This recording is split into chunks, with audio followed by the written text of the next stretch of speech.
अगर तुमने इस सीरीज का पार्ट 1, पार्ट 2 और पार्ट 3 नहीं देखा तो जल्दी से मेरे चैनल में जाकर देख लो, नहीं तो तुम्हें इस सीरीज का पार्ट 4 का कुछ समझ नहीं आने वाला। और हमें दिखाया जाता है बैकग्राउंड में कोई बोलता है ये तो पक्का है तू उस हरामी रूसल पेडिलियन का रिश्तेदार है। और हमें दिखाया जाता है अपने जेसी पेडिलियन को कुछ लोग कुत्ता बना के मार रहे होते हैं। तुम्हारी आंखों में भी वही घमंडी वाला शक्ल छुपा हुआ है। फिर अपना जेसी को आदमी खींच के लात मारता है। फिर अपना जेसी उस बंदे को गुस्से से देख रहा होता है। लेकिन एक बात तो है, इस मानव में भी जिसे देखो एक गंदी तरह से उसको बांधा होता है। ये मुंह से जेसी क्या करने वाला है, इसका मुंह क्यों बांध रखा है कि रे कहीं के तू मुझ पे आग दिखाएगा। फिर हमें दिखाया जाता है रुखसाना का पापा उसके 80,000 के जूते से हमारे जेसी को कूट के रख देता है। फिर अपना जेसी बोलते हैं मार ले लाला जितना मारना है, आज अपना भी टाइम आएगा एक दिन। और रुखसाना का फादर बोलता है मैं तुझे यहाँ इसलिए लाया हूँ क्योंकि तू लड़की से ज्यादा दिन टिक सकता है, तो तू मुझे निराश मत करना बच्चे। रुखसाना तुम्हारा जन्मदिन तो अभी गुजरा है ना। और रुखसाना बोलती है हाँ फादर, खुशी है कि आपको याद था, तो तुम्हारा बर्थडे का प्रेजेंट ये रहा, तुम इसके साथ कुछ भी कर सकती हो रुखसाना।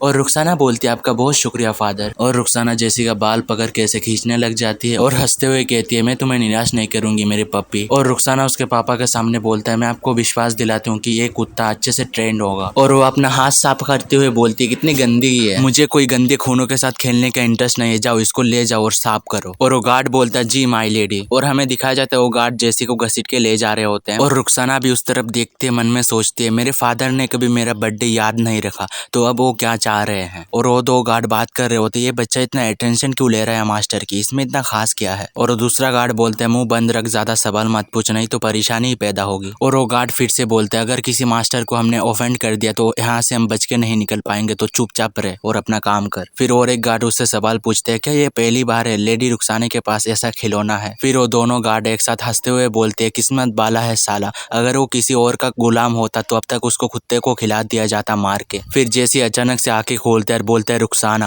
और जैसी मन में सोचता है रुखसाना की बातें जो बोल रही होती है फादर मैं आपको निराश नहीं करूंगी, और एक विलन साइड दिखा रहे होते हैं। फिर जैसी सोचता है रुखसाना एक दिन उसको बोल रहा होता है जब तक तुम सुरक्षित निकल नहीं जाते मैं तुम्हारी हिफाजत करूंगी। तो फिर जैसी बोलते हैं क्या सच्चाई क्या है, रुखसाना इंसान अच्छी है या बुरी। और हमें रुखसाना की मदर को दिखाया जाता है और वो दो गार्ड बोलते हैं ग्रीटिंग माई लेडी। और रुखसाना की मदर तभी बोलती है वो लड़का कौन है, क्या ये मर चुका है। फिर वो गार्ड जवाब देता है नहीं माई लेडी, ये रुखसाना लेडी का न्यू खिलौना है। और तभी रुखसाना की मदर शौक होकर बोलती क्या रुखसाना का खिलौना, रुखसाना ने ऐसे कब से करना शुरू कर दिया। फिर वो गार्ड बोलता नहीं माई लेडी, रुखसाना लेडी ने नहीं किया, ये तो मास्टर ने किया है, इसको मारा पीटा। फिर रुखसाना की मदर हमारे जेसी के ऊपर धीरे धीरे अपने हाथ ले जाती है। फिर वो जेसी को जोर से पकड़ती है और बोलती है एलिस एलिस। और फिर वो गार्ड बोलते हैं माई लेडी रुक जाइए माई लेडी। रुखसाना की मदर मन में सोचती है मुझे एक पल के लिए लगा था ये एलिस है। और वो गार्ड बोलते हैं माई लेडी कृपया करके पीछे हो जाइए, आपके हाथ गंदे हो जाएंगे। फिर रुखसाना की मदर पीछे हो जाती है और गार्ड बोलते तो माई लेडी अब हम लोगों का चलने का वक्त हो गया। और रुखसाना की मदर बोलती है ठीक है इसका अच्छे से ध्यान रखना तुम लोग। और वो गार्ड बोलते ठीक है माई लेडी। फिर रुखसाना की मदर सिर्फ उसको देखते रह जाती है। और वो दोनों ले जाते हुए बोलते हैं भाई ये बात थोड़ी हैरान करने वाली है, तूने सुना माई लेडी ने इसको एलिस कहा। और वो दूसरा बोलते हैं आखिरकार मास्टर एलिस का भी तो मौत इसी उम्र में हुआ था। फिर वो दूसरा बोलते हैं मुझे पहले से अजीब लग रहा था माई लेडी रुखसाना इसके ऊपर इतना इंटरेस्ट क्यों दिखा रही थी, शायद उन दोनों को अभी भी मास्टर एलिस का याद आता है, शायद मरने से पहले इसका हालत भी कुछ इस तरह का ही था। फिर उनमें से एक बंदा जेसी को फेंकते हुए बोलते है उफ ये बंदा बहुत भारी है, इसका इलाज कैसे करे, ये तो मौत के बहुत करीब है। फिर और एक बंदा बोलता है अभी जल्दी से कुछ कर यार, लेडी रुखसाना वापस आने वाली। फिर वो लोग जाने के बाद जैसे अपना आँख खोलता है फिर बैठ जाता है। फिर सोचता है वो चौथी बीबी है, एग्रिस फैमिली बहुत बड़ी फैमिली है, उसमें 10 से भी ज्यादा बीबियां है। जो आई थिंक वो मतलब रुखसाना की मदर की बात कर रहा था, जो इसको समझ रहा था ना उसका बेटा। फिर वो बोलते हैं जो एलिस की बात हो रहा है शायद वो रुखसाना का बड़ा भाई होगा जो मर चुका है, क्या इसलिए रुखसाना मेरी मदद कर रही है क्योंकि मैं उसके भाई की तरह दिखता हूँ, क्योंकि वो अपने मरे हुए भाई को मेरी शक्ल में देखती है। और अचानक से जैसी को दरवाजे से कोई आवाज आता है तो उससे समझ आ जाता है कोई आ रहा है, तो ये लेट जाता है। और हमें दिखाया जाता है रुखसाना आई होती है और रुखसाना बोलती है उन्होंने तो अपना काम अच्छे से किया, मुझे नहीं लगा था वो तुम्हें अच्छे से इलाज करेंगे। फिर रुखसाना नीचे झुकते हुए बोलता है सच में इस खानदान में किसी को खिलौना रखना आता है नहीं, कम से कम इसका हथकड़ी तो खोल देना चाहिए था। फिर वो बोलते है चलो मैं ही हटा देती हूँ। फिर वो हटाने लग जाती है। फिर रुखसाना बोलती है शायद सुबह यहीं पर ज्यादा लगी थी उसको, तो इधर ज्यादा दवाई देना पड़ेगा। फिर जैसी मन में बोलता है जलन तो बिल्कुल नहीं हो रहा लेकिन गुदगुदी जरूर हो रही है। फिर रुखसाना बोलती है बाकी का काम बाद में कर लूंगी क्योंकि ये अभी भागने का हालत में बिल्कुल नहीं है। फिर जैसी मन में बोलता है क्या मेरा सर, और हमें दिखाया जाता है रुखसाना जैसी का सर को अपने गोद में रखवा लेती है। और वायदा मैं सच्ची बोलूँ तो मैं जो अभी ये पार्ट एक्सप्लेन कर रहा हूँ ना मुझे बिल्कुल अच्छा नहीं लग रहा, साला सिंगल लोगों का जिंदगी में ये सब चलो टॉपिक में आते हैं। फिर हमें दिखाया जाता है, फिर जैसी बोलता है मैं अभी रुखसाना के गोद में हूँ, मुझे क्या एक्टिंग बंद कर देना चाहिए और मुझे जग जाना चाहिए या ऐसे ही रहूं, और जो भी करो जैसी भाई तुम तो अपने मजे लूट रहे हो। या भाई टॉपिक में आते हैं। फिर हमें दिखाया जाता है, फिर रुखसाना ऊपर की लाइट की तरफ देखते हुए बोलते हैं मैं अभी मरना नहीं चाहती। फिर रुखसाना जैसी का सिर सहलाते हुए बोलते तुम भी नहीं चाहोगे कि मैं मर जाऊं। फिर रुखसाना कंफ्यूज होकर बोलती है ये तो रे अजीब नहीं है। फिर रुखसाना उसके पास आके सूंघ रही होती है और बोलती है क्या मैं जब नहीं थी किसी ने तुम्हें नहा के नहीं दिया, फिर भी बदबू नहीं आ रही, तुम्हारे बाल कितने मुलायम है, क्या तुम जग गए हो। और रुखसाना को कौन बताए जैसी कब से ही जगा हुआ है, हम लोगों को पता है सिर्फ। और जैसी बोलते क्या उसको पता चल गया मैं जगा हुआ हूँ तो उसको जंजीरों से बांध के ही मुझे भागना होगा यहाँ से। और रुखसाना बोलती है मैं माफी चाहती हूँ कि मैं तुम्हें पहले बचा नहीं पाई, मुझे तुम्हें मार के अपने फादर को बेवकूफ बनाना पड़ा, लेकिन अब तुम्हें चिंता करने की कोई जरूरत नहीं क्योंकि तुम अब मेरे हो, तुम्हें अभी कोई छू नहीं पाएगा मेरी इजाजत के बिना। मुझे पता है कि बेहोश इंसान के साथ बात करना थोड़ी अजीब है, लेकिन मैं चाहती हूँ कि तुम जल्दी ठीक हो जाओ ताकि अपने घर लौट सको। और रुखसाना मन में बोलते हैं मैं काफी श्योर हूँ कि वो कब का जग चुका है, लेकिन अगर वो नहीं जगा तो मैं बात करने की एक्टिंग तो कर ही सकता हूँ ना अकेले अकेले। और रुखसाना धीरे धीरे वहाँ से उठ जाती है। लगता है मुझे अब जाना चाहिए, तुम्हें आराम की जरूरत है और बाद में मिलते हैं। फिर रुखसाना जाने के बाद हमें जैसी को दिखाया जाता है जो बेहोश एक्टिंग कर रहा था रहने की। फिर वो धीरे धीरे उठता है, उठने के बाद ऐसे बैठ जाता है, फिर अपने गले को झटकाते हुए बोलता है वो औरत तो सबसे अलग थी। और हमें रुखसाना को दिखाया जाता है जो जैसी के लिए खाना लाई होती है और जैसी बेड में बैठे हुए रुखसाना की तरफ ही देख रहा होता है। रुखसाना भी उसकी तरफ तिरछी निगाहों से देख रही होती है, फिर अपना जैसी भी तिरछी निगाहों से देख रहा होता है। पता नहीं यार क्या चल रहा है इन दोनों के बीच में।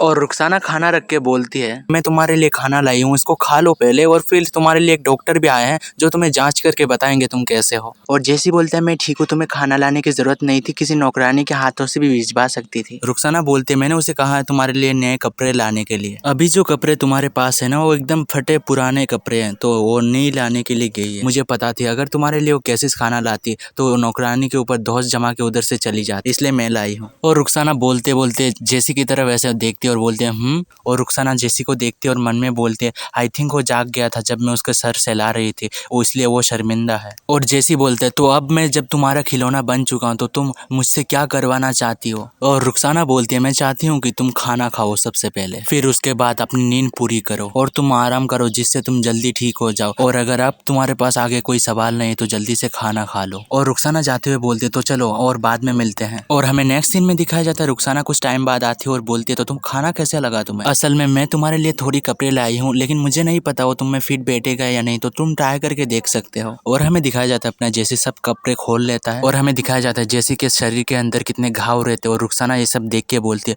वो बहुत दर्द में होगा। और रुखसाना थोड़ी शर्माते हुए बोलते अरे नहीं मैंने इसको पहले भी बिना कपड़ों के देख रखी है। और जैसे बोलते अरे सुनो मुझे लगता है मुझे अभी नहा लेना चाहिए। और रुखसाना बोलती है अरे मुझे इतना शर्म क्यों आ रहा है इसको देख के, अच्छा ठीक है तो मैं नहा लेता हूँ। और रुखसाना खुद को दिलासा देते हुए बोलती है तो क्या हुआ अगर उसने कपड़े नहीं पहन रखा मुझे क्या है। और रुखसाना बोलती है शायद वो कैंडल की थोड़ी रोशनी की वजह से वो थोड़ा प्यारा लग रहा है, नहीं तो कुछ नहीं है। और हमें दिखाया जाता है वो दोनों चल के जा रहे होते हैं। रुखसाना बोलती है बाथरूम उस तरफ है। और रुखसाना फिर से बोलती है ये कमरा मैंने तुम्हारे लिए पर्सनली चुना है क्योंकि तुम्हें अकेले में कुछ टाइम मिल सके। और जैसी जंजीरों की तरफ इशारा करके बोलता है इसका क्या, अगर ये मेरे हाथ में बंधा रहा तो मैं अपने कपड़े कैसे बदलूंगा। और रुखसाना बोलती है मैं सोच रही थी इस हथकड़ी को बदल के मैं तुम्हें कॉलर दे दूं।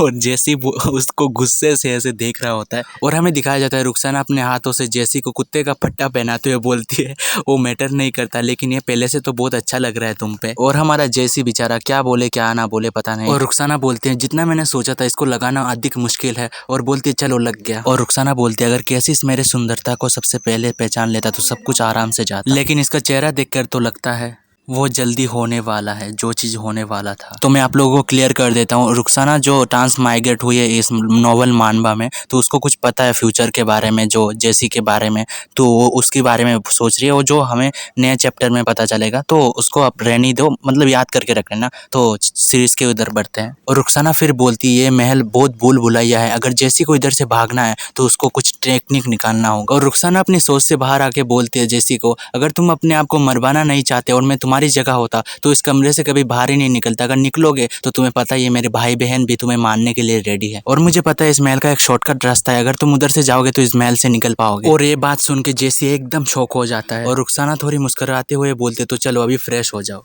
और हमें सीन शिफ्ट करके दिखाया जाता है रुखसाना एक बटरफ्लाई के साथ खेल रही होती है। मैं तुम पर भरोसा कर रही हूँ। रुखसाना बोलती है अब सब कुछ मुझे पता चल जाएगी इस कमरे में अगर कुछ होगी तो, और मुझे सेफ्टी का भी ध्यान रखना होगा इस कमरे का। और रुखसाना बोलती है हाँ मुझे अभी तक पता नहीं चला, जो मैंने पश्चिमी दिशा पे एक बटरफ्लाई भेजा था उसका कोई न्यूज़ नहीं आया अब तक। और रुखसाना बोल रही होती है मुझे लगा था केसिस को ढूंढने के लिए इस इलाके में प्रेडिलियन आए होंगे, लेकिन शिट अभी तक मुझे कुछ पता नहीं चला। मुझे आई थिंक मुझे और एक बटरफ्लाई भेजना होगा। और मैं बता देता हूँ आप लोगों को, केसिस मतलब हमारा जो जेसी है उसको ही रुखसाना केसिस बोलता है। और हमें दिखाया जाता है रुखसाना बेड पे बैठी रहती है और जेसी आ चुका होता है नहा के, और रुखसाना उसकी तरफ देखते हुए बोलती है मुझे तो अब ये पहले से भी अच्छा लग रहा है देखने में। और हमें जेसी को दिखाया जाता है जो अपना बाल सुखा रहा होता है एक टॉवल से, और उसको एकदम खूबसूरत परा जैसा लग रहा था, नोटे परी, उसको परा लग रहा होता है। और रुखसाना बेड पे इशारा करके जेसी को बोलता है तुम इधर आके बैठ जाओ। और जेसी ये बात सुन के रुखसाना को देखता है, फिर इधर सामने आता है, फिर देखता रहता है और जेसी कुछ नहीं बोलता। फिर जेसी बोलता है ये सब मैं खुद कर सकता हूँ।